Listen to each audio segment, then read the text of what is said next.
Now, we got Doctor Til, Ministry of the Dude, and we were talking about dick pics.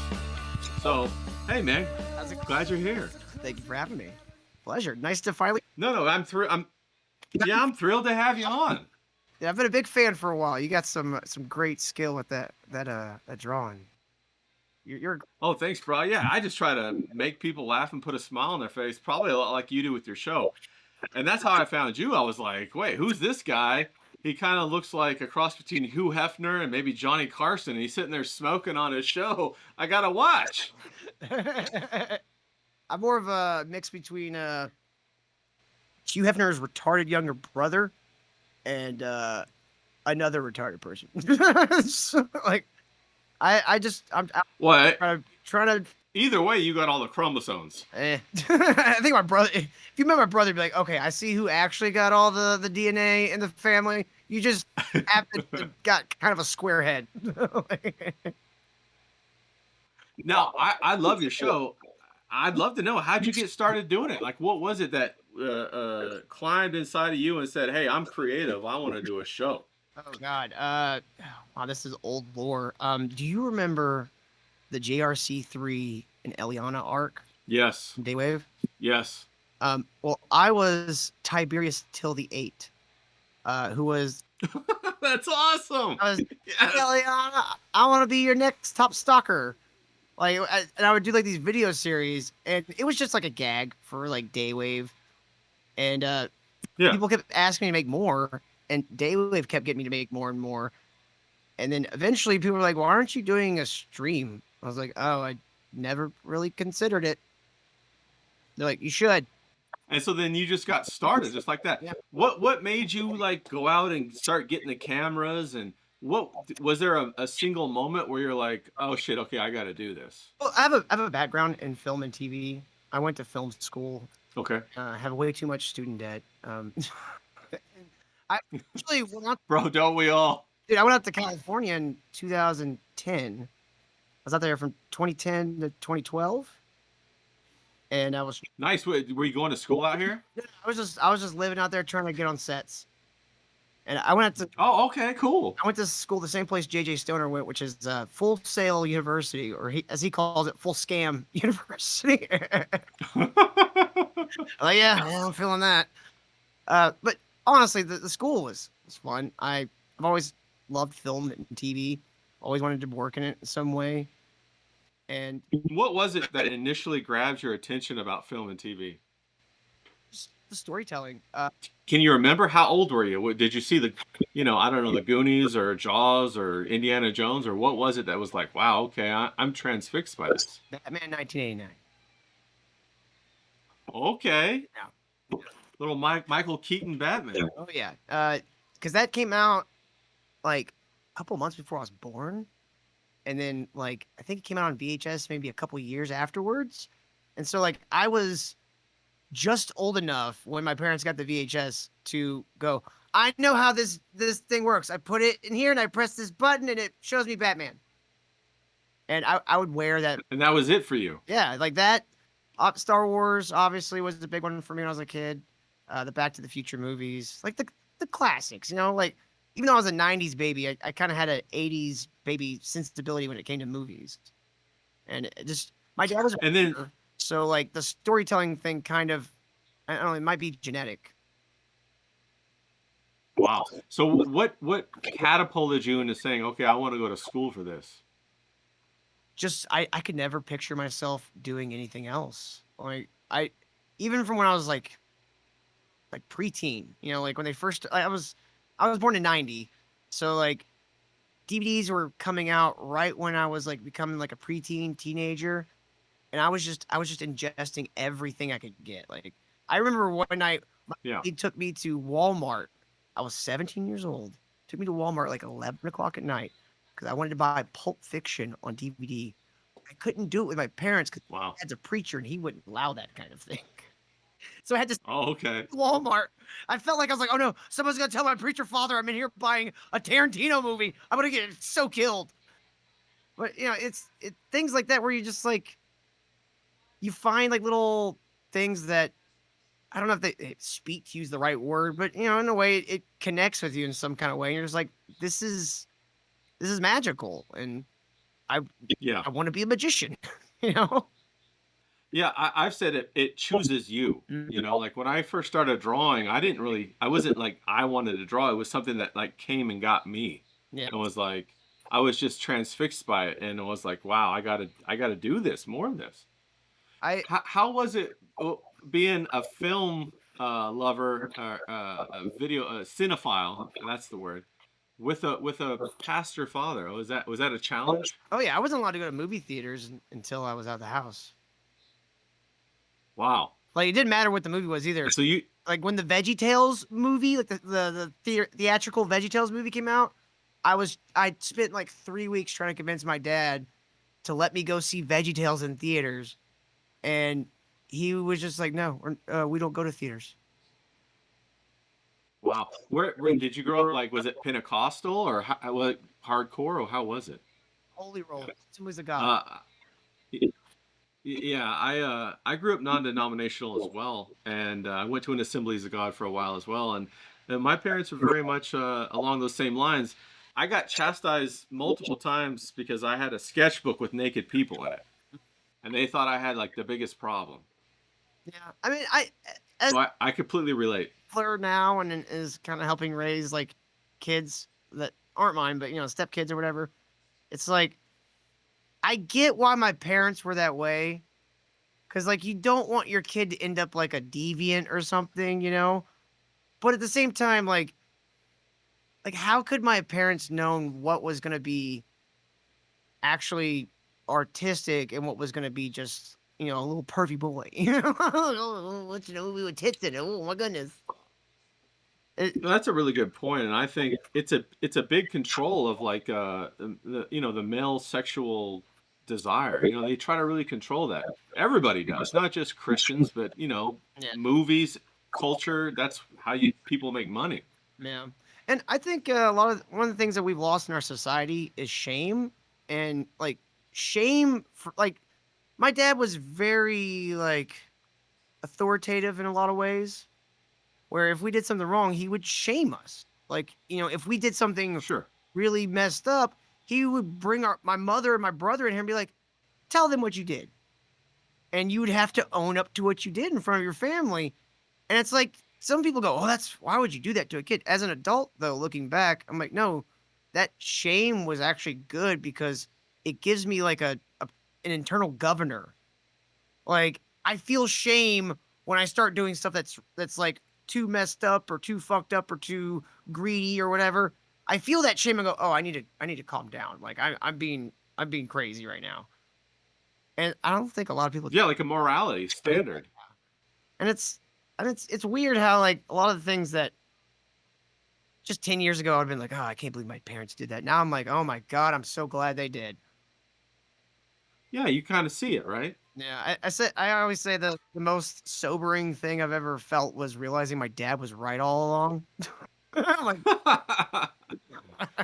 Would you guys say that your relationship's better today than it was, I don't know, like previously, or has it always been great, or has it always been whatever? pretty good. I was always the good kid, so like I didn't have too many problems. Because I went and bought an R movie one time. Oh my goodness, didn't even have nudity in it. It just Well, F word a bunch. what was the bad kid? If you were the good kid, what was the bad kid? My brother would just get into so much shit. Like he would constantly get like calls from the school being like, "Oh, your son's being crazy," or he'd skip school.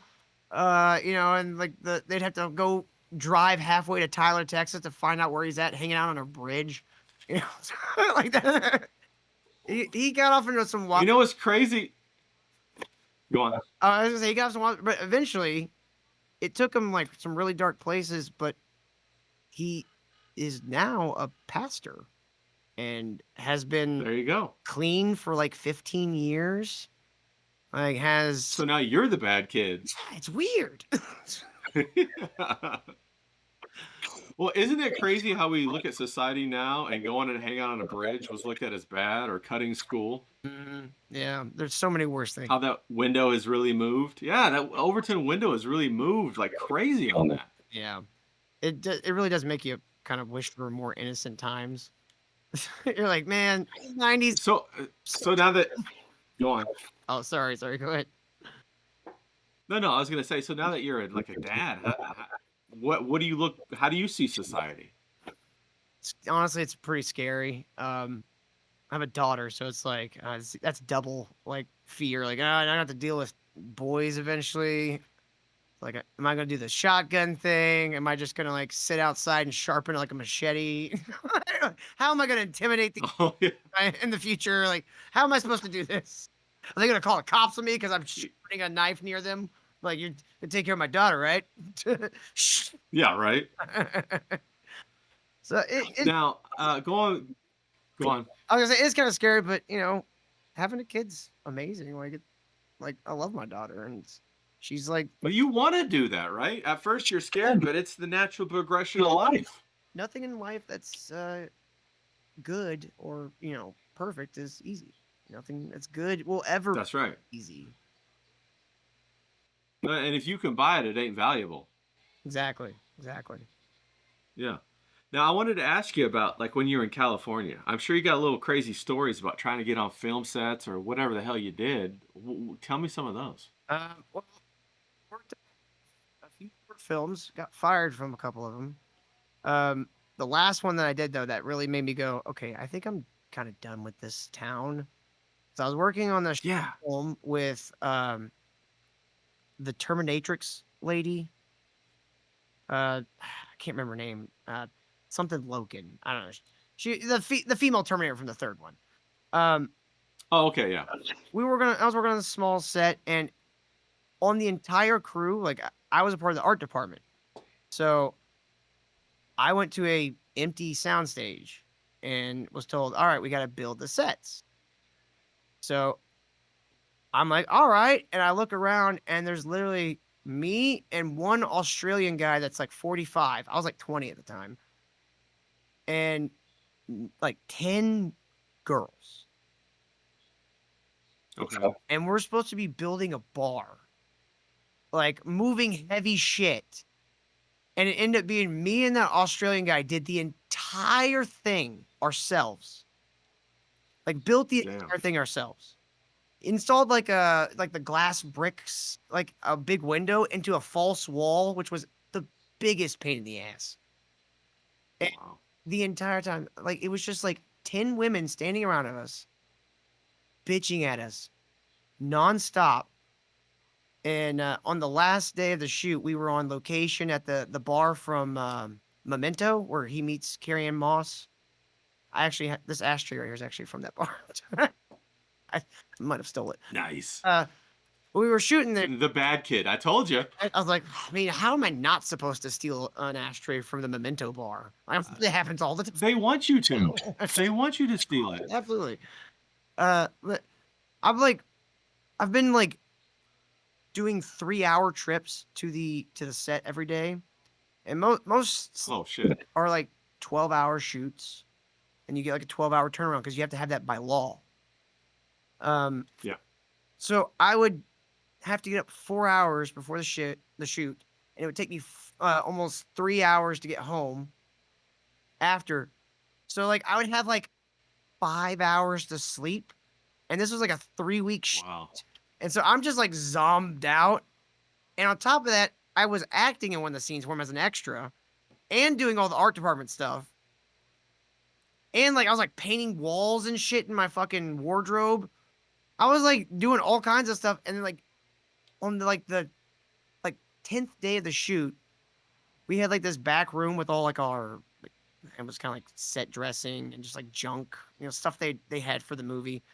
And there was like these theater seats along the wall, and it was in between setups. So I had like 30 minutes. So I would go to the art director. I'm like, hey, tell me what you need to do. I got 30 minutes. And she was like, oh, don't worry about it. Just go hang out with the extras. We're good for now.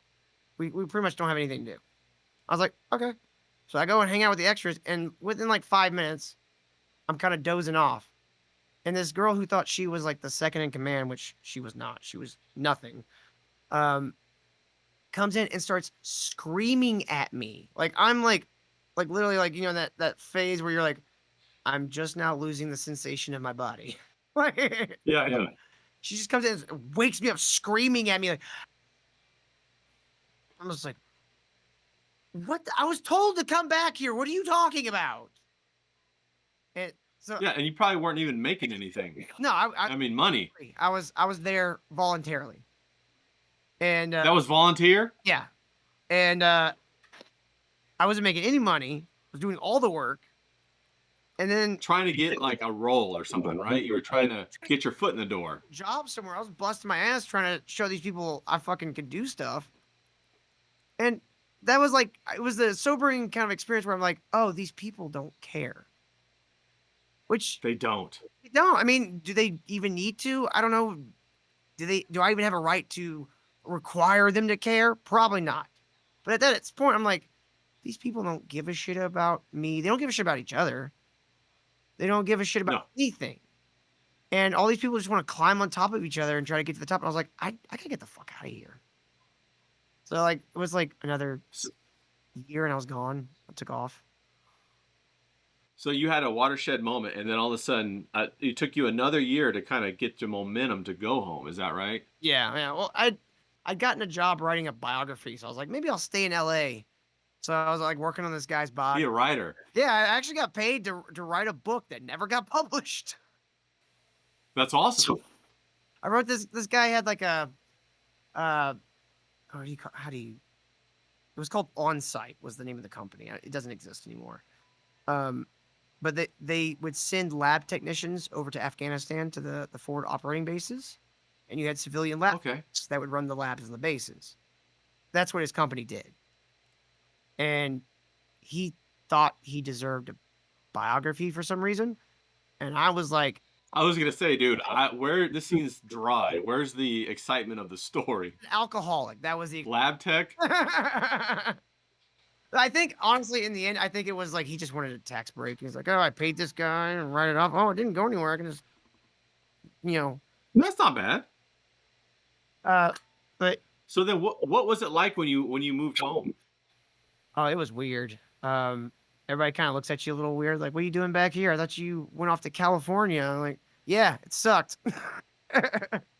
Yeah. And then how did you find like your creative groove once you got back home? Because I know there's a big integration process, like especially when you come from the West Coast back to the South. Yeah. Like really though, like being in this in on the West Coast was the weird part because like I am very southern in the way I That's true. and I'm just like California's not like New York where everybody's rude. California people are nice, but then they'll shit on you right behind your back. And in Texas, people will be nice Yeah. to you and then shit on you to your face. And then say bless you. Yeah. And you're like, well, at least you're honest, you know. I don't have to wonder what you think. You know, Yeah. everybody's like there's no time, so everybody's just yelling at each other and go, go, go. California's way laid back. That's Yeah. what I did like about it. California is super laid back, so they can put that knife right in your back. That's how they work here. Yeah, it's unfortunate because I finally understood when I lived out there. I was like, oh, this is why everyone wants to live here. It's like perfect weather year round. You get your winter is at least when I was out there in LA, your winter was 2 weeks of cold rain and then back to 75. That's it. And I was like, oh my God, I finally understand. I get it. And it's pretty. Yeah, it's beautiful. It's beautiful. Yeah. But It's very pretty, and there's especially Southern California. I love Southern California a lot more than Northern California. I never got a chance to visit Northern California. I always wanted to go to the Golden Triangle just to see what it looked like. Or the I guess the Emerald Triangle is the real name. Yeah, that's right. The green triangle. Yeah. Is it a heroin? So you get back to Texas, right? Yeah.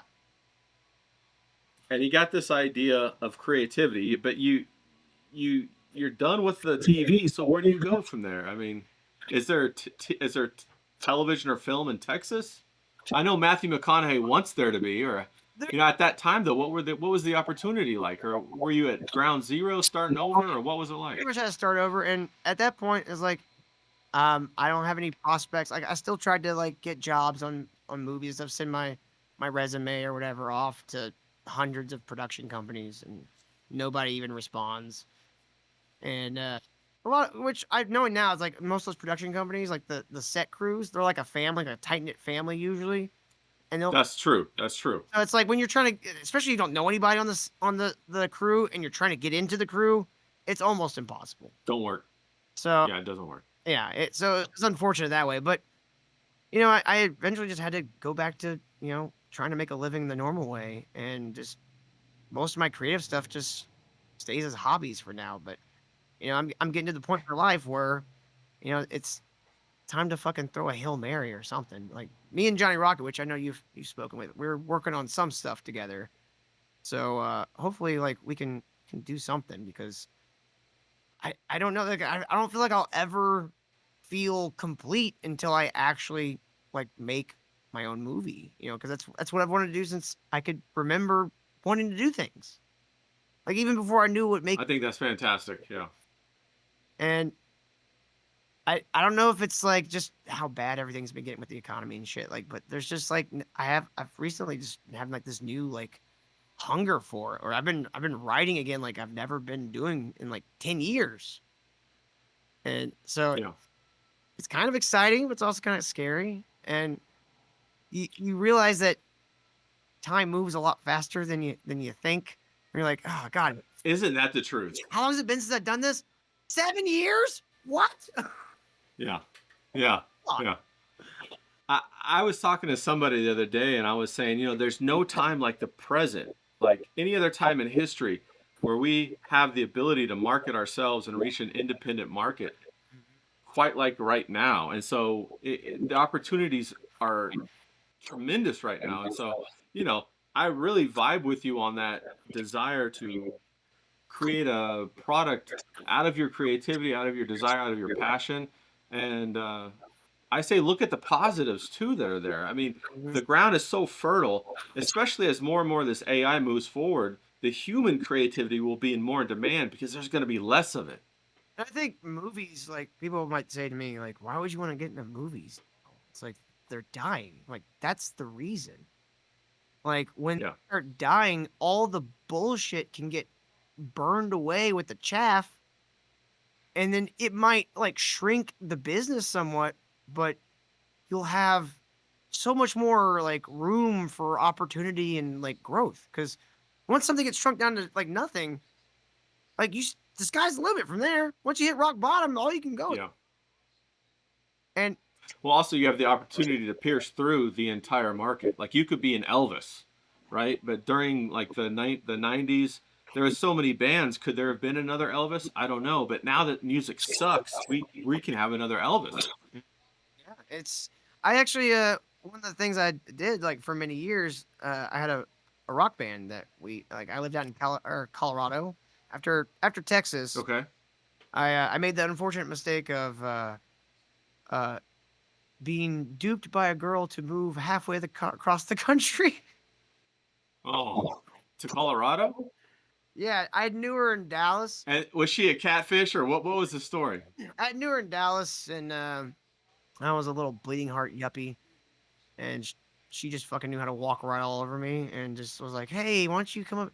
Like, we should totally do this. You should come up and like let's get a place together and stuff." I'm like, "Yeah," because I'm bored in fucking Texas. Like, yeah, let's do that. Sure. And it didn't last like even a couple months. And I was Oh man. So how long were you out in Colorado? out there for 8 years. Yeah, I was out there a long time. Would you sign an 8-year lease or something? Like what happened? No. So after she ruined my life and basically made me live in my car outside of our apartment. that's a whole. Oh shit! How long did you do that? Like it was like I would be inside, but she had this bad habit of bringing guys home to bang loudly on the other side of the guest bedroom that I had moved into's wall. And so I would just go sleep. I'm like, I'm not listening to this. I'm gonna jump out this fucking. Yeah, that's terrible, bro. It was terrible at the time. Now it's just funny. I'm like, No, I mean, hey, everything that we go through that's terrible, if we can change it and channel it into a story or art or something like that, that's what it's all about. That's where the good stuff is. Yeah. And because of that, I ended up moving like 3 hours south of Denver where I was living. And one of my buddies from high school had moved out there a few years back. and he was living on a weed farm. So I went and stayed with him, and I ended up living in the town nearby. And me and him and another guy started a band, and Okay. we were playing. We right before COVID hit, we had like 102 shows booked for like it was just the summer. Like we were playing Wow. 4 days a week. Like we weren't like super like big or nothing, but we were out there working our asses off, and we had what we thought were some good songs. Probably now looking back, I'd be like, ugh. But at the time, I was like, Were you the vocalist, guitarist, drummer, xylophone man? What'd you do? yes, we rotated. Excellent. Did all of it. We were the only band that we knew of that would switch instruments in the middle of a set and like trade off. Like 1 minute the keyboardist is playing drums, That's pretty cool though. playing guitar and singing, and the next minute I'm on the drums singing and playing the drums. Like we did a cover of Wow. It's Over from the band or from the Doors, Okay. and we sped it up to about like almost 1.75. So it went from being like Uh-huh. boom boom boom boom boom boom boom boom, and it just like turned it into like a fucking dance song. Dude, some of our wildest shows, we would get in like that bridge where he's like doing the fucking climate change bullshit, where he's like, hmm what have they done to this earth? Like we would get like real fucking low, and like my buddy get like real organs and shit, and we'd have like people out there just like eyes wide in the fucking audience, like, oh my god, what is happening? It was so much, Bro, that's awesome. yeah, so much fun. But So, do you have any of that music posted anywhere? I mean, like, if somebody wants to be like, "Hey, where's that? I want to check that out." I have some of it saved. It's- Some of our original stuff saved. We were kind of like a blues funk band, so we were like trying to Okay. blues funk fusion. So like some of the songs were like just like straight up like blues songs, and those were on. That sounds awesome. Dude, those were my most fun to play. Like I love playing like slow blues on the guitar. They're like like making those ugly John Mayer faces. Yeah. The better the guitar playing. That's how it works. Yeah, of course it comes through sweeter. Do you still play a lot or no? I haven't in a few years just because of time restraints. And Yeah, you got stuff to do. I got you. I started having some like issues with my hands where like I just Oh, like shit disintegrating on me just from years of just being way too rough on the drums. Cause like the more into okay. I'd get, the harder I would fucking play. And Yeah. I would come back and like I would accidentally like rim shot like a knuckle, and I just have like a split open knuckle and like do like all that shit. I would come back and be like I'd just be sweating like, and I would wear velvet suits, like crushed Bro, you were committed. crushed maroon velvet suits with saffron undershirts. I was going for like the Buddhist like color theme, and I would Yeah. wear ivy caps a lot, and I would have like a matching ivy cap. The best compliment I ever got was we were at this fucking dive bar. I think it was called Peak 31, and there was like 20 people there. Most of them not even listening to us. Most of them just there to drink. And this old black guy, like 60-year-old black guy, comes up and throws like $20 in my guitar case, like on the stage, and he's like, "Damn, white boy, that was the best blues I ever did here." And I was like, "Oh, thank you." Like I just got like super white. And That's awesome. I was like, I mean, thank you, sir. Bro, that's a movie scene right there. That was like, it was so like, all right, this is the best compliment I'll ever get. I could retire right here and be like, all right, I didn't get anywhere, Bro, that's badass. but I at least got a compliment for blues from a dude that would fucking know about blues, you know? Yeah. Now, after you got settled and came back to Texas or wherever you're at now, I don't know, but you don't have to say. It's all good. I don't. And you started doing the ministry of the dude. Is that starting to get your itch scratched or getting you closer to where you want to be? And I know you want to do a movie. I got you. And I know you're writing something with Johnny, and I got you there. Yeah. Have you found that, just you doing the show and making more connections and being in front of more people. Is it starting to open up more opportunities, or how do you feel about that? I think it's definitely starting to open some opportunities, and mostly like I, dude, like I've read Ethan Van Sciver comics since I was a kid, and I didn't know who the fuck he was. Yeah, me too. I didn't know his name. Yeah, me too. I Me too. Yeah. I used to have Flash Rebirth. I have Green Lantern still. For I think his was Rebirth as well.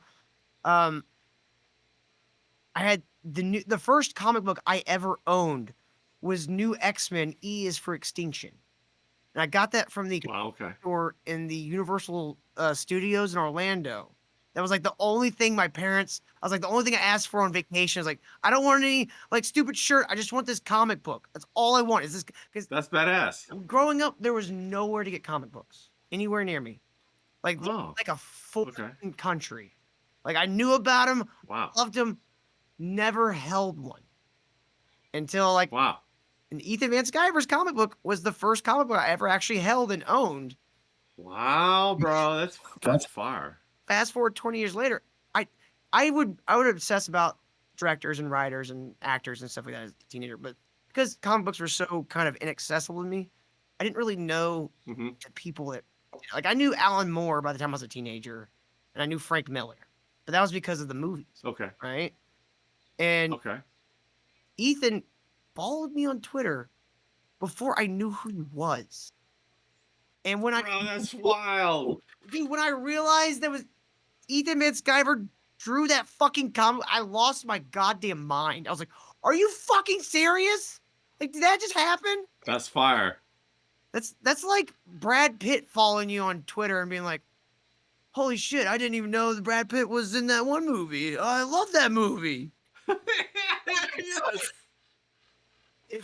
It was a fucking crazy. Ethan's cool. I like Ethan. I don't really try to bug him too much, but he makes some fucking great looking comics. That dude is Yeah, he does. so intricate with the And he, oh I know, he's just all up in it. And like, I'm like, well, he's got to really be patient, to be able to execute all of that. I'm just like, I'm amazed at the patience.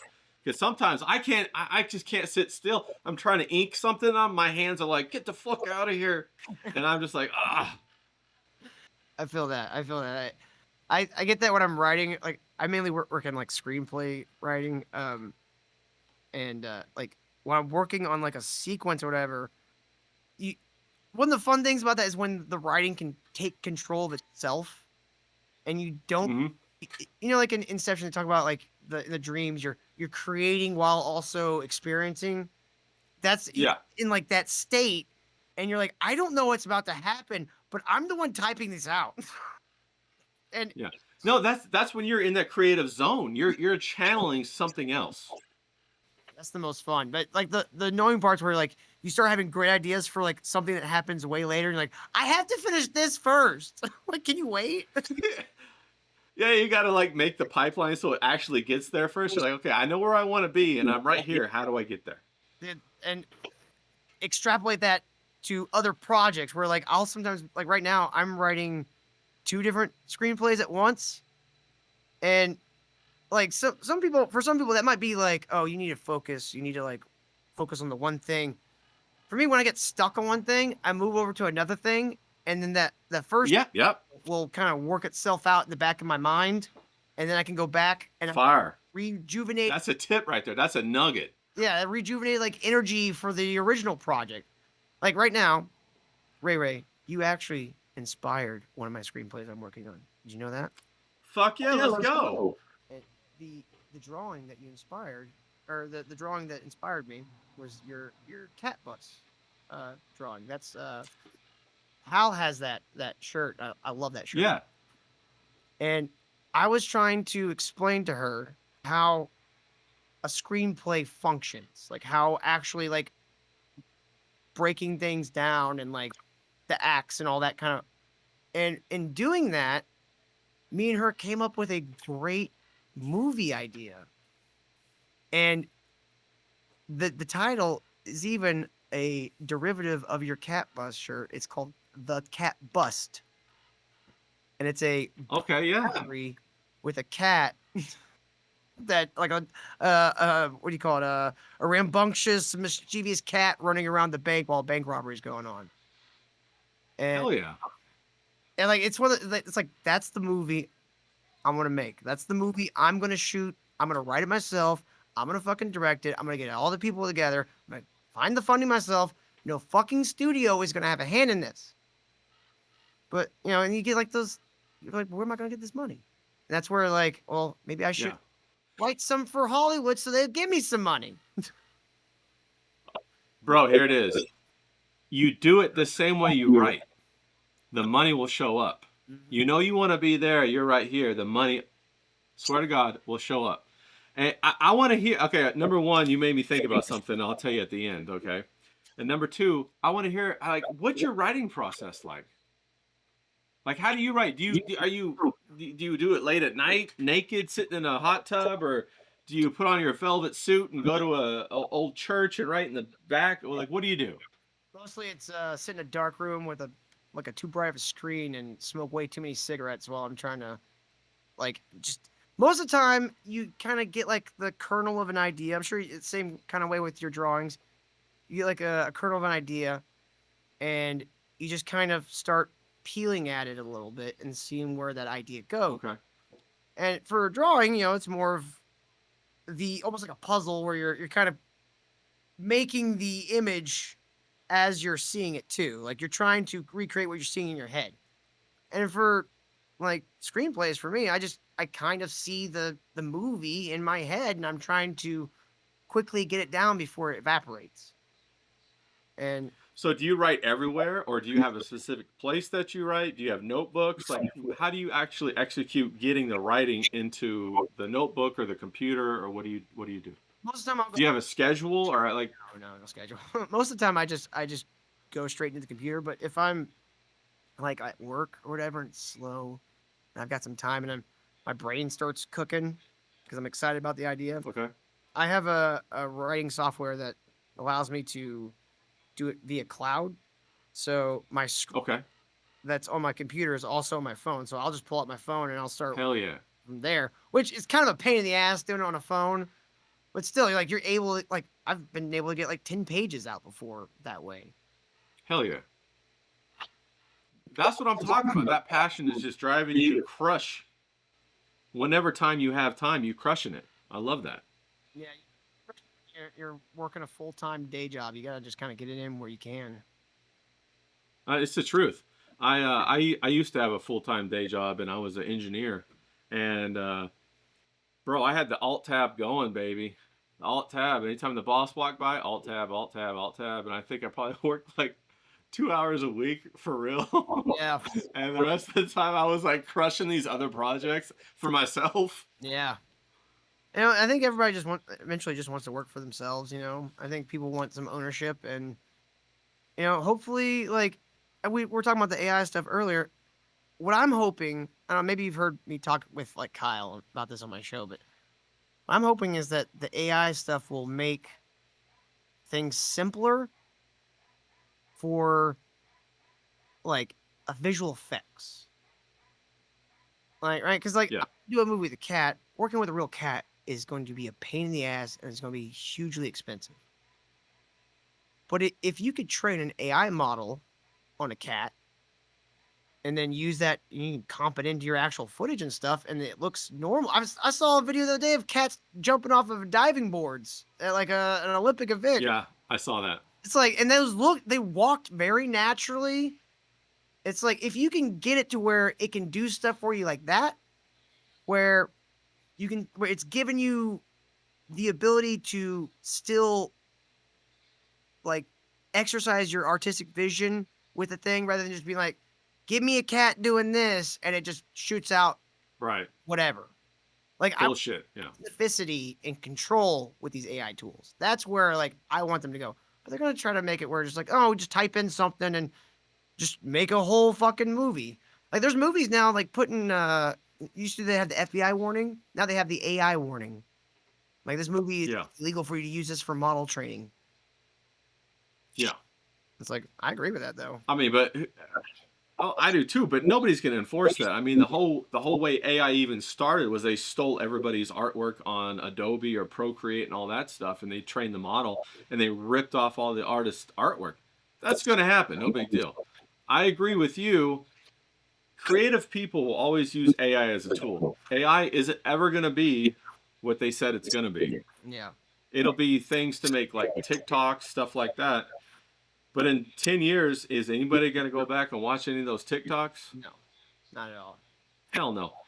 But people will go back and watch movies, right? They'll go back and watch Indiana Jones. They'll go back and watch, like you said, the Batman. They'll go back and watch the stuff that actually has heart and soul in it.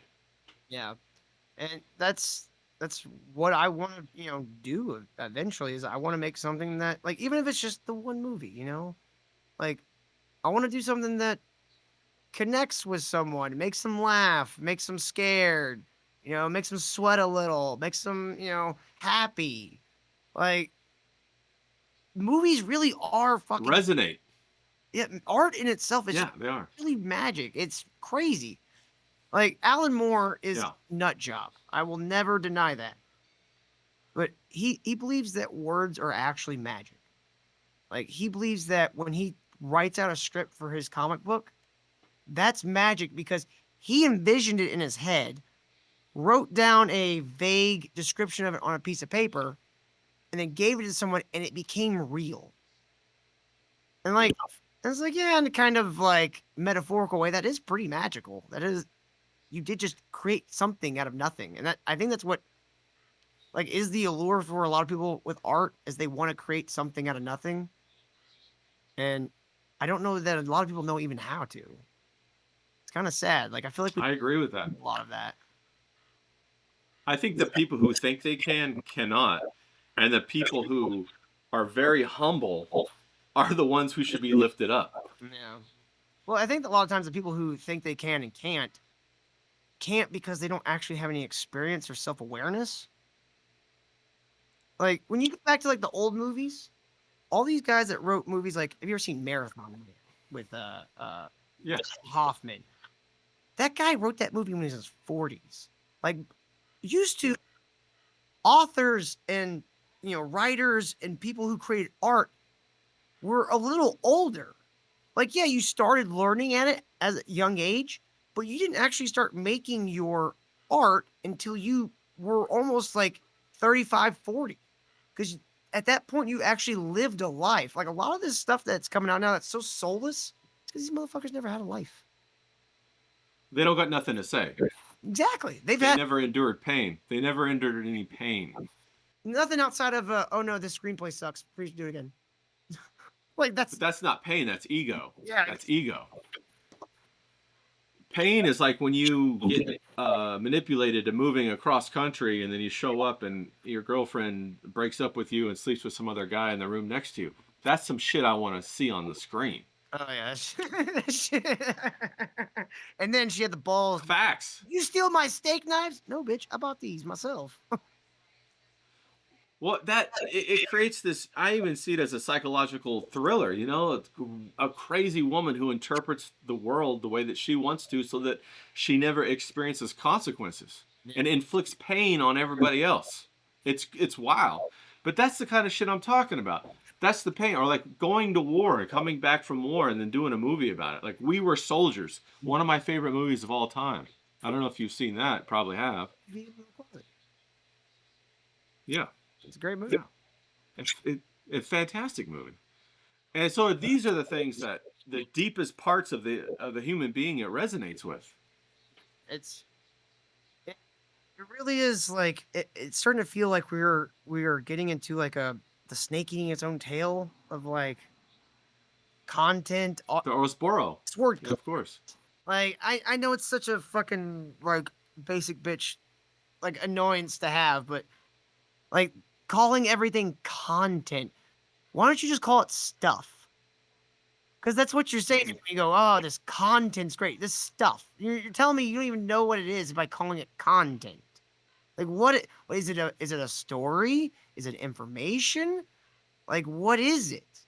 Is it artistic? Is it informative? Like, How am I Well, supposed to even that, it's not important. By calling it content, the only thing that's important is your focus that I demand to look at my content. That's what it's really about, is focus. It's about attention. It's not even about the art anymore. It's about your attention. Look over here, look over here, look over here. Consume, consume, consume. That's what it's really about.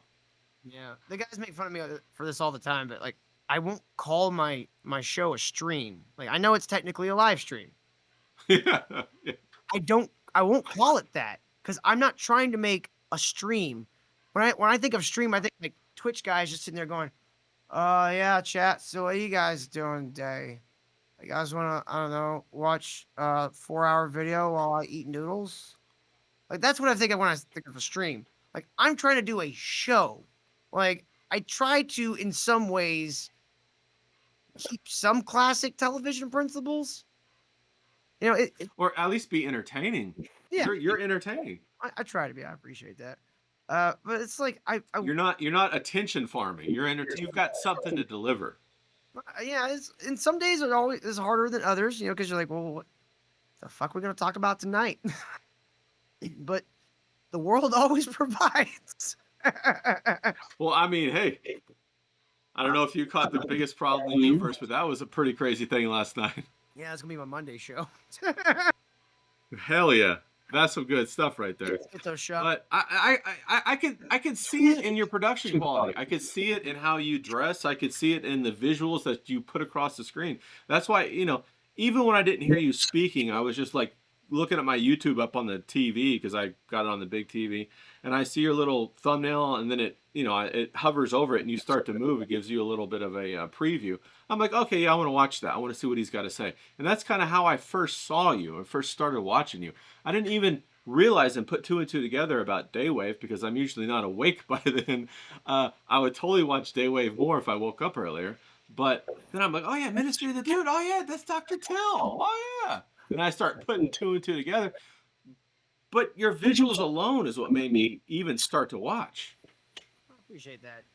I think that's probably my strongest attribute is my ability to edit and stuff. Like the little like this was just something I stole offline and I added my thing, added a little like I can do I've got these little things, let's see, I got this one. That's awesome. Oh no. And then like I can make it rain, add some snow, you know. Like that little dumb shit like that I love working on. Like for some reason I just love editing and like putting shit together. So like before I even like knew what the show was about, I'm like, well, I could do all the other stuff easy. Like that's the easy part for me. Like it's the Yeah. figuring out what I actually want to cover. And after like a couple of shows, like you start like, you know, kind of meeting people in the chat and meeting people online and you get start having them come on the show. That like that's how I met Eric Fitzpatrick. Was he was just in my chat, started making fun of me. I was laughing at the things he was saying, and then I was like, hey, you want to come on the show? And he's like, yeah. And then we just became friends. Like, and that started Badass. like things you talk about, and you're like, okay, all right, I'm kind of getting an idea of how to do this show. And like we're like over 700 episodes in now, but like I've never really promoted the show because I've always just kind of thought like I'm still like trying to learn how to do this. Like I'm learning in public. Like it's gonna suck. People are probably gonna make fun of me for like shitty early episodes, but this is a process. I don't think so. I think you do great. You're extremely relaxed. You're easy to watch. I mean, I'm not just glazing, you know what I'm saying? I mean, obviously, if I didn't like you, I wouldn't have been like, yo, Dr. Til, can I get you on? Can we talk about creativity? Obviously, that made me have some genuine desire to be like, I want to talk to this guy. He gets it. I want to pick his mind about how did he come to the understanding, you know? How did he get it? Yeah, I really appreciate you having me on. I love talking about this stuff. I don't get a lot of opportunity to do it having a shit poster show. Yeah, I could tell. I mean, you got an eye for it. Like I said, I could just look at your color palette of your thumbnail right here and see it. It's refined. You know, it stands out. And so, you know, I say, hey, good job. But for whatever that's worth, good job. I appreciate that. Well, it's nice to know that someone like What? No, I like everything about it. I even like the font. You got a little bit of a Big Lebowski thing going, and that's one of my fucking favorite things. And the dude, I love all of it. Yeah. One of our little stupid sayings is like, all can be dude, but some don't want to. Yeah, like it. Fucking A, fucking A. The weirdos you'll bump into people doing this. I guess I'm an A-log. I guess that's what I am. Mersh called me an A-log last night, so I guess I'll take it. But like doing this, I don't even know if you want to call it a job. Like you bump into some really weird people, and honestly, like some of the stuff I want to work on, like these people that I'm like, just these weirdos. What is wrong with them? Like now, like I'm kind of like I'm processing it now. I'm like, I know how these people like kind of think now. And so I can use people like this in my work and I can make them feel real. There you go. And it's There you go. Yeah, that's part of it, right? And like a big thing for me is like testing what the audience actually responds to, because I think I know up here, but it's not it at all. yeah. Yeah. So hopefully one day I can make that screenplay happen. If not, I guess I can always just, put it out there and let people read it. 'Cause No, totally. And you should put it out there no matter what. Even if it's, I could see you making it, but if you don't make it, you should put it out and then maybe even get it made after that. Maybe that'll attract interest. That's how the One Punch Man started. I don't know if you're familiar with that. I'm familiar with the show, but I don't really know much about the lore. Well, the writer, he just started writing and posting it, and he can't even draw, and he just started posting it on a website. Oh, really? And then it started getting bigger and bigger because they liked the story. And then Murata, who is a very famous artist, said, "Hey, let me draw this for you." And he said, "Hell yeah, man!" And so then that's kind of how it started. And now you got the guy writing it, and Murata draws it, and now they're you got the third animated season coming out and all that kind of stuff. But it's that genuine desire that's very, very valuable. Yeah, uh, it's hard to stay out of your own way sometimes, though. Like you like Right, the critical eye beating you up all the time. I sent some pages on the John last night. I'm working on a. It's gonna sound. I'm gonna sound really gay. Okay, I'm working on a Hellblazer script. Okay. Familiar with Hellblazer? Mm-mm. John Constantine. Maybe. Oh yeah, I know who it is. I would say if I saw the art, I probably would know it because I look at more of the artwork rather than the title. I'm like, oh. It's like he's like their grand wizard, but he's also a con man and bastard.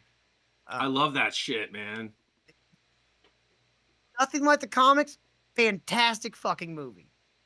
Like anytime someone's like, "Whatever, they just beat out the comic books," I'm like, I love Keanu Reeves' Constantine. What the fuck you talking about, bro? Blade's nothing like the fucking comic books. Those movies are great. Yeah, true. But I'm working on like I wrote out like the sequence, and I just wanted some reaction, so I sent it on the John last night. I was like, read this for me, and be as mean as you feel like you need to be. I'm like, don't pull punches with me because you're afraid you're gonna hurt my feelings. I would rather get offended and make it better. Like I don't want, like, if I'm gonna send something to someone, especially something I'm like in the process of working, I don't want them to fucking glaze my asshole. I want them to be like really like dead on with how they actually feel. Yeah, you want that Dick Masterson breakdown. Break it down for me, man. Like punch me with it. When he did that for Eric July, I was like, oh my god, this guy might actually save Eric July. And of course, It was a gift. It really was. Like that critique was very on the fucking nose. It knew exactly what was wrong with the script, knew exactly how to fix it, knew all the fucking plot holes, and he just ignored it. And Ethan Mascara, someone who hates your guts to critique your work, because if they go, okay, this is good, then you know it's good. That's right.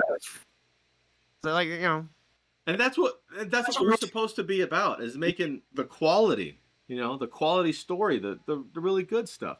I mean, that's why I say fuck this. Oh, good faith review or bad faith review. No, just give me a hardcore review, bro.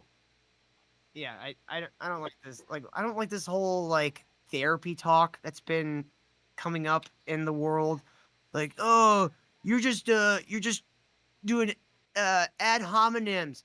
Look, if your argument's so stupid that literally I don't need to argue it, I'm just gonna call you dumb and gay. Like, what? Am I gonna waste my time arguing with someone who clearly has brain damage? Like, there's this one guy we follow. Yeah, you get nowhere. Yeah, okay, go on. There's one guy we follow. His name is Eamon Hillman. Guy is gotten a lot of attention because of Danny Jones's podcast. Danny Jones has like over 1 million subs.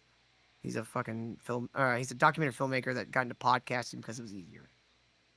And I can't really blame him for that, honestly. Documentary filmmaking is like the worst. Yeah, it's a good business move. Yeah, but he has this guy on. This guy proceeds to say how Jesus was a child abuser and a child sex trafficker, and how he would use kids to manufacture antidotes to his snake venom hallucinogenic drugs. And I grew up very Christian, so immediately I'm like, oh, fuck this guy. Like, I'm not even like, yeah, sure, yeah. Anymore, but like I heard my dad in the back of my head go, that ain't right. You know? Yeah. I felt his mustache bristle, you know? Just like, oh! Yeah, Joy Berber do, like, my dad get angry, like, it would just like, hump, yeah. hump. It would like just, like a sheepdog. Yeah. He was like one of those guys in the 90s that had no beard, just the mustache. Like, really wanted to be Burt Reynolds. Pull it off. They could pull it off. But this guy, like, he wants to debate everyone. And I've had people from his community, because we've become like huge detractors of his, want us to debate him. Like, you don't know Greek classics, bro. You don't know the classics. I'm like, I don't care. Nothing he's saying is right. And I could tell he's full of shit because every time he says, oh, this is what this word means, it's only the word and all the other text cut out. All the context, all the actual translations from hundreds of years of classicists translating Greek. And it's like, people are like, why don't you ever try to go at him for his actual points? Because his points are stupid and don't deserve air. So I'm just going to call him stupid and gay. What? And you can't debate a used car salesman. A used car salesman don't want to hear it. They're too slick, and they're always going to get you muddy. Yeah. You just can't do it. They're going to always win. Yeah. As someone once told me, you can't bullshit a bullshitter. So it's like, you can feel it. You can, because like, be honest, streaming is kind of bullshitting. I'm a loser who's like playing videos and making dick jokes. I'm kind of bullshitting, right? Like, it's on the artistic scale, it's the very fucking bottom. Like, I can't think of anything less like meaningful in like terms of like art. You know? Well, I hear what you're saying, and I can see it from some point of view, but at the same time, I say, like, you're expressing who you are as a person. Sure. And especially as like friendships deteriorate away, people start looking on these, podcasts and stuff, and they do have a parasocial relationship, like with you or with Royce or with Mersh or with these, other, Dick or Vito or whomever. And it starts to become stronger than a movie even. You know what I mean by that? Yeah. People start to, make their schedule around your show, and you become like an anchor point in their life, and it starts to become heavy if you think about it. Yeah. You know what I mean? At that point, and I understand it's just self-expression for you, but it supplies a friendship for somebody else. At that point, all you can really even like, because like you think about that shit too much, it'll get in your head and it'll fuck you up. So like, you can't think about it. That's true. What you focus on is doing a good job, and it's like every night, like even if like I'm not like feeling like 100%, like all right, this is gonna be a good show. It's just you still go in there, you try to make it funny, you try to show people things that they'll be interested in, or things that they'll go, oh my god, I can't believe that happened. Like you try to surprise people, you try to give them a little bit of what they want. That's one of the reasons why I still even cover Steel Toe, is because like I co-hosted with that guy one time. He was nice to me. Okay. Nothing bad to say about him except for he just kind of would blow me off when I would like try to like, hey man, you want to like, you gotta like you got a nice thing going on right now with you and your wife. Like, let's spiffy up your set or whatever. Give you a little more professional look. Yeah, And there you go, trying to build sets again. I was try to help him. Just try to help him. And Yeah. like, didn't even like respond. Oh, thanks. No, I'm good. It's like, all right, man. Try to help you out. Well, I think your steel toe coverage has been awesome. Even when you had Sean on the other day, I thought it was hilarious. Sounds great. I loved, yeah, I loved when Johnny chimed in and on the John. I even loved it when Ray Wombat showed up out of nowhere. Oh yeah, dude. The one Ray that matters. I was like, hell yeah, brother! Shout out to Ray Wombat. Ray Wombat's That was awesome. he's a nut job, and I love him. Like all the guys I hang out with on my show are absolutely fucking out of their mind, but they're all great. Like Eric is a 37-year-old man who just got into Legos. He runs a There you go. Hey, construction company, and his main concern is what Lego set he's gonna buy next. bro, that's incredible though, and that's what makes it so interesting. And I really feel like you put together an interesting group of people. Yeah, they just kind of showed up. So I'm lucky in a lot of aspects.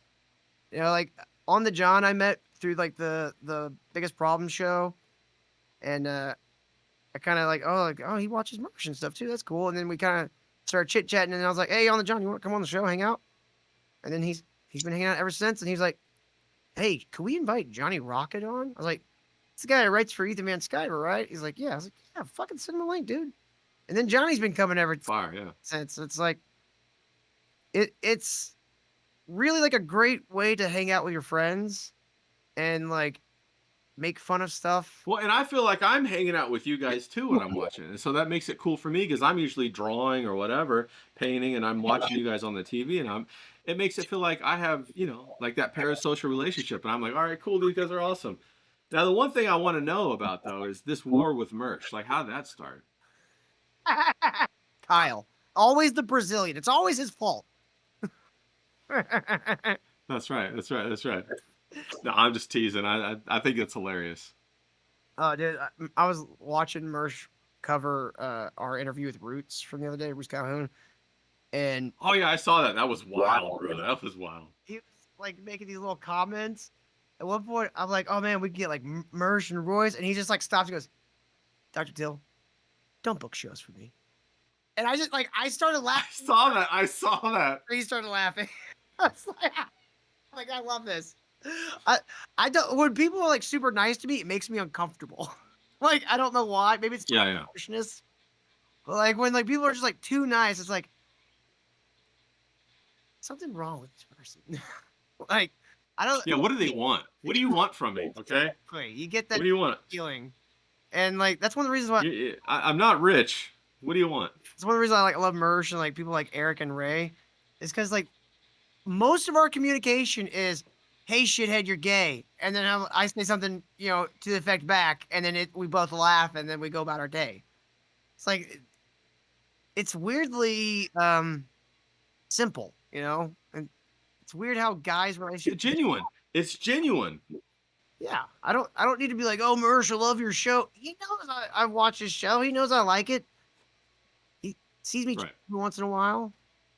He knows I tell Hal to stop listening to him because he's a bitter old Hal. You got to stop listening to this guy. He's too old and bitter. He's bringing you down. He's like, "But the cat." Like, okay, fine. Yeah, the cats won me over too. I wasn't a cat person before I started watching Mersh, and now I'm like, okay, I'd get a cat. I'm a pet guy. I have a dog. I've never really had a cat just because I love dogs. Dad hated cats growing up, but I always wanted one. But Yeah. I like animals in general, and they always seem to like me, so it makes it really easy. I can't imagine. Well, it's because you're a good dude. I guess I don't. I think it's usually I smell like bacon. No, animals know. Animals and children, they both know. Like when they don't like somebody, you know it. Yeah. I actually used to be like an associate children's pastor when I was younger at my dad's church. Well, I got a few comments, but yeah. I was like in my late teens, so like I wasn't too much older than them. But it was like we would do like a lot of puppet stuff. I tell people in a former life I was a puppeteer. That's true. Yeah. I competed in puppeteering a few times. I got like 3rd place, and then I think I got. Bro, you're oozing creativity, man. You play every instrument. You do puppets. You do music. You do TV. You do screenwriting. What the hell? Yeah, I even draw a little sometimes. And you draw, and you do a show, and you're funny, and you can grow a mustache. Yeah, that took a while. Dude, no joke. You're like, I was a lot of more. Couldn't grow anything in the 20s. Not a thing. Yeah. Like I would grow a Fu Manchu. That's all I'd get. Like it wouldn't go in the middle.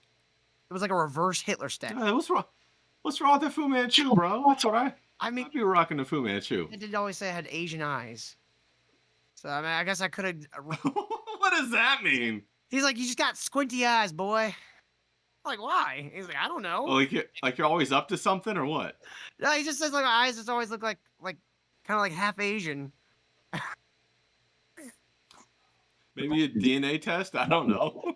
A lot of Cherokee. Well, there you go. Oh, there you go. Perfect. Yeah, perfect. That's where I got the alcoholism and the tobacco addiction from. Fucking Cherokees. But you're on that Hunter S. Thompson writing program. Oh God. Oh, hopefully I won't go out like he did, or hopefully I do. I don't know. I don't know at this point. Which way to hope? Right? Just take it as it comes and blow it up, man. Yeah. Dude, that guy was nuts. Well, I did want to just keep this to about an hour, and so I'll probably stop recording in a second. But man, thanks a lot for coming by. I want to have you back on again and chit chat about creativity. I learned a lot. I appreciate you having me on, man. It was great talking to you. And you're welcome. Yeah. All right. Anytime you want to, dude. If you want to, I'll throw you. Well, hell yeah. The private server where we put all our Zoom links, and you can hop in whenever you want, man. Yeah, put me in there. I'll jump in every once in a while when I'm painting or something like that. Hell yeah. But hey, Ministry of the Dude. Everybody, watch this guy. Sub. Fucking awesome. Oh yeah, thank you. And everybody, go buy some of Ray Ray's mugs. He's got the best fucking mugs. Bro, I've got so many ideas for these mugs that I'm so far behind. I've got like 10 mugs I have to make. Like one of them is like Saint Mersh, the patron saint of cats. And I want to do like a Catholic thing. And he's like holding a cat with a cross and a cigarette. And I got a couple other ones, but That's great. I got them all written down. I just have to. I'm doing something for Johnny. I'm doing something for somebody else. I got to get all this stuff done.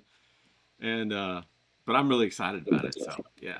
Yeah, man. And all right, hold on. I wanna stop this, but I want to say one more thing after we stop recording. But, hey, thanks a lot for coming on, bro. I appreciate it. Thanks for having me on, man. It's a pleasure.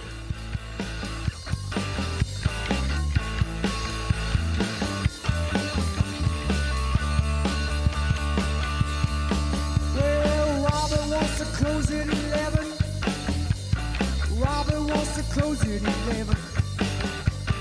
Robert wants to close at 11, but I just want to play all night. Work all day for no pay. Work all day for no pay. This is what I did. Robert broke me down just one song to myself. Oh yeah. Robert wants to close at 11.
to